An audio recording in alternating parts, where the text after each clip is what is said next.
Good morning students. तो आज की इस वीडियो में हम अलंकार करने जा रहे हैं। अलंकार जो ये 8th 9th 10th +1 +2 आगे जितने भी क्लासेज हैं सब में काम आएंगे। क्योंकि सब में ही कविताएं लगती हैं, साहित्य पढ़ना होता है, साहित्य में अलंकार का प्रयोग होता ही होता है। तो इंग्लिश में इनको बोलते हैं फिगर्स ऑफ स्पीच। तो देखिए अलंकार का मतलब होता है, इसका शाब्दिक अर्थ क्या होता है? शाब्दिक अर्थ होता है आभूषण या गहने। जैसे हम अपने शरीर को या नारी अपने शरीर को सजाने के लिए अलंकार पहनती है, उसी तरीके से ही भाषा को सजाने के लिए अलंकारों का प्रयोग होता है। कविता की पंक्तियों को सजाने के लिए अलंकारों का प्रयोग होता है। देखिए अलंकार का महत्व क्या होता है?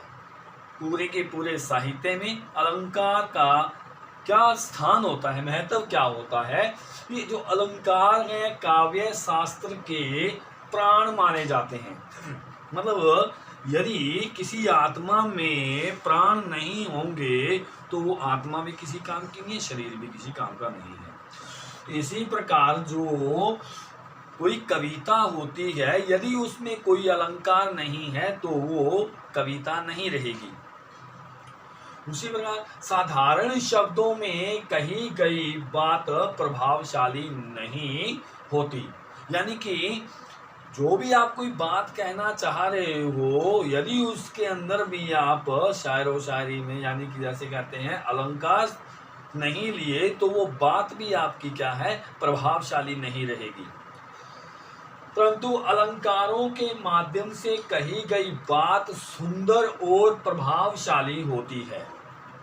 अब कई बार देखने में आया है कि कोई अपनी बात रखने के लिए, अपने विचार रखने के लिए उसके अंदर थोड़े थोड़े से किसी की उपमा देते हैं, कोई उस शब्दों को बार बार प्रयोग करते हैं, कहीं पर कुछ शब्दों के अर्थों को गहनता से समझाते हैं। बोलने वाले भी क्या होते हैं, अपनी बात को बड़े अच्छे तरीके से सामने से पेश करते हैं और वो बातें भी उनकी हमारे कानों को अच्छी लगती है। बार बार हमारे को ये लगता है कि ये आदमी हमारे साथ बात करे, इसका मतलब है कि वो अपनी भाषा में अलंकार का प्रयोग कर रहा है। देखिए अलंकारों का गद्य में प्रयोग। अब अलंकारों का गद्य यानी कि जरूरी नहीं है कि जो अलंकार होते हैं वो कविताओं में ही प्रयोग किए जाते हैं। अलंकार गद्य यानी कि कहानियों में, बड़े बड़े लेखों में, उपन्यासों में, तो कथाओं में भी क्या होता है, ये अलंकार प्रयोग किए जाते हैं। तो वो जैसे मतलब कोई कहानी चल रही है या कोई उपन्यास चल रहा है तो उसमें इस तरह की बातें आ जाती हैं। जैसे देखो, हिरनी जैसी आंख, चांद सा मुखड़ा, झील सी गहरी आंखें, इस तरह के उदाहरण आपको कहानियों में, उपन्यासों में मिल जाते होते हैं। तो देखिए अलंकार की परिभाषा ऊपर वाला जितना भी पढ़ने के बाद में हमारे को पता चलता है कि अलंकार की परिभाषा क्या होती है। जिस काव्य पंक्ति में शब्दों या अर्थों के कारण चमत्कार उत्पन्न हो या भाषा में सौंदर्य उत्पन्न हो, उसे अलंकार कहते हैं।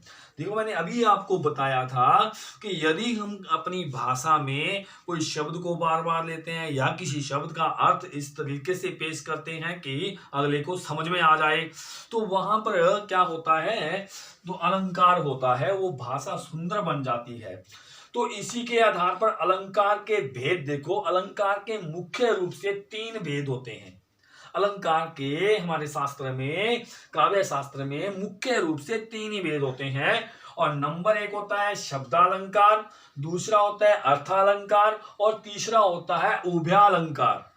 अब देखिए जो शब्दालंकार होता है उसे क्या होता है, उसकी डेफिनेशन क्या होती है कि जिस पंक्ति में शब्दों के कारण चमत्कार उत्पन्न हो वह शब्दालंकार होता है। तो शब्दाल यानी कि शब्दों के कारण शब्द बार बार आना या कोई व्यंजन बार बार आना, ये अभी हम आगे करेंगे। तो दूसरा अलंकार है देखो अर्थालंकार। इसकी परिभाषा क्या बनेगी, जिस पंक्ति में शब्दों के अर्थों के कारण चमत्कार उत्पन्न हो वहां अर्थालंकार होता है, यानी कि शब्दों के अर्थों के कारण। उसी प्रकार देखिए तीसरा जो होता है, तीसरा इन दोनों को मिलाकर के ही बनता है उभयालंकार, यानी कि जिस पंक्ति में शब्दों और अर्थों दोनों के कारण चमत्कार उत्पन्न हो वहां उभया अलंकार होता है। तो देखिए अब आज हम पहला करने जा रहे हैं शब्दालंकार। जो शब्दालंकार होता है वो भी 3 प्रकार का होता है, यानी कि 3 प्रकार का, आगे और भी कुछ होते हैं लेकिन हमारे मुख्य रूप से जो है इसके मेन बेस जो है वो 3 ही प्रकार के होते हैं। नंबर 1 होता है अनुप्रास, नंबर 2 होता है यमक अलंकार और तीसरा होता है श्लेष अलंकार। तो ये आज अपन शब्दालंकार करने जा रहे हैं। देखिए सबसे पहले हम करने जा रहे हैं अनुप्रास अलंकार। देखिए जिस पंक्ति में व्यंजनों की बार बार आवृत्ति हो वहां अनुप्रास अलंकार होता है। अब व्यंजन क्या होते हैं वो मैंने पहले आपको वीडियो में करवा दिया था, क्या क्या क्या क्या, यानी कि जो वर्ण होते हैं उन्हें व्यंजन कैसे लेकर के मैं तक सारे व्यंजन होते हैं। तो ये व्यंजन क्या होता है, ये आवृत्ति, आवृत्ति का मतलब बार बार आना। तो किसी पंक्ति में कोई एक व्यंजन यानी कि कोई एक अक्षर या कोई एक वर्ण बार बार आ रहा है वहां पर क्या होता है अनुप्रास अलंकार होता है। जैसे देखिए चारु चंद्र की चंचल किरणें खेल रही थी जल थल में। देखिए तो इसमें देखो च, इसमें भी च है, इसमें भी च है, तो इसमें च बार बार आ रहा है। दूसरी वाली पंक्ति में देखो ले ले ले, ये ले बार बार आ रहा है। देखो कोई जरूरी नहीं है कि कोई जो वर्ण या व्यंजन बार बार आगे आएगा तभी अनुप्रास बनता है, नहीं, ये पीछे भी आ सकता है, बीच में भी आ सकता है। तो ये खेल ले पीछे है, तो ये इसमें तो इस पंक्ति में च बार बार आ रहा है, इस पंक्ति में ले बार बार आ रहा है, तो इसीलिए यहाँ पे क्या है अनुप्रास अलंकार है। इसी प्रकार दूसरी पंक्ति देखिए रघुपति राघव राजा राम। तो देखिए इसमें रे, इसमें भी रे, इसमें भी रे, इसमें भी रे बार बार आ रहा है, इसलिए वहां पे क्या है अनुप्रास अलंकार है। तो देखिए दूसरा हम करने जा रहे हैं, दूसरा हमारा है यमक अलंकार। शब्दालंकार का दूसरा अलंकार है यमक अलंकार। तो देखिए यमक अलंकार की परिभाषा देखिए, जिस पंक्ति में एक ही शब्द अधिक बार आता है और हर बार उसका अर्थ भी अलग अलग होता है वहां यमक अलंकार होता है। जैसे देखिए अब देखिए कनक कनक, अब एक ही पंक्ति में ये बात परिभाषा क्या कहती थी, एक ही पंक्ति में कोई शब्द अधिक बार आता है और हर बार उसका अर्थ भिन्न होता है। कनक कनक ते 100 गुनी मादकता अधिकाय, कनक कनक ते 100 गुनी मादकता अधिकाय। आगे पंक्ति और भी है इसमें, वाह खाए बोराए वाह पाए बोराए।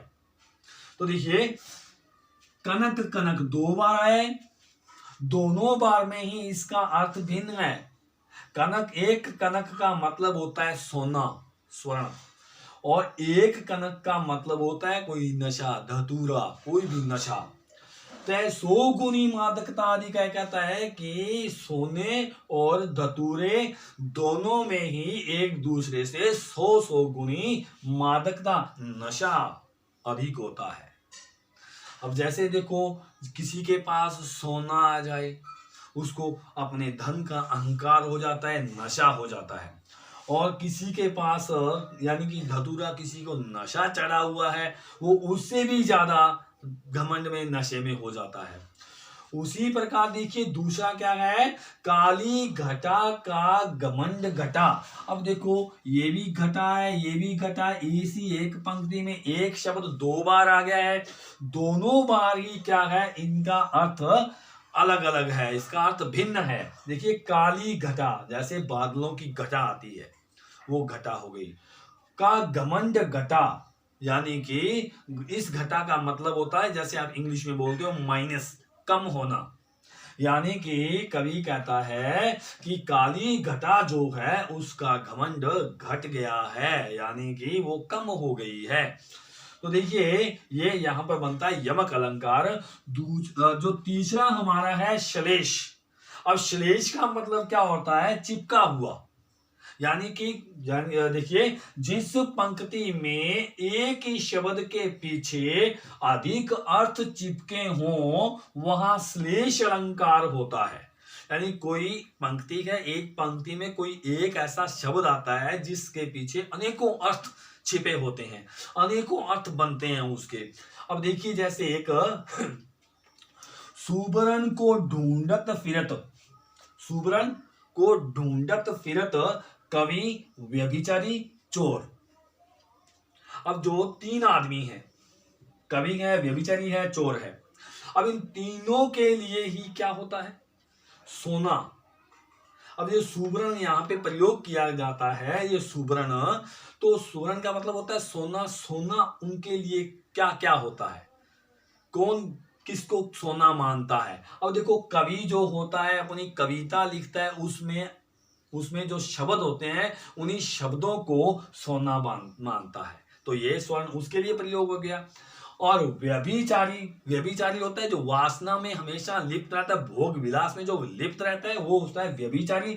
उसके लिए सोना यानी कि सुंदरता, सौंदर्य, वो ही क्या होता है, सोना होता है उसके लिए। चोर, अब चोर जो होता है उसके लिए जो ज्वेलरी, सोना, आभूषण होते हैं वो सोना उसके लिए सोना होता है।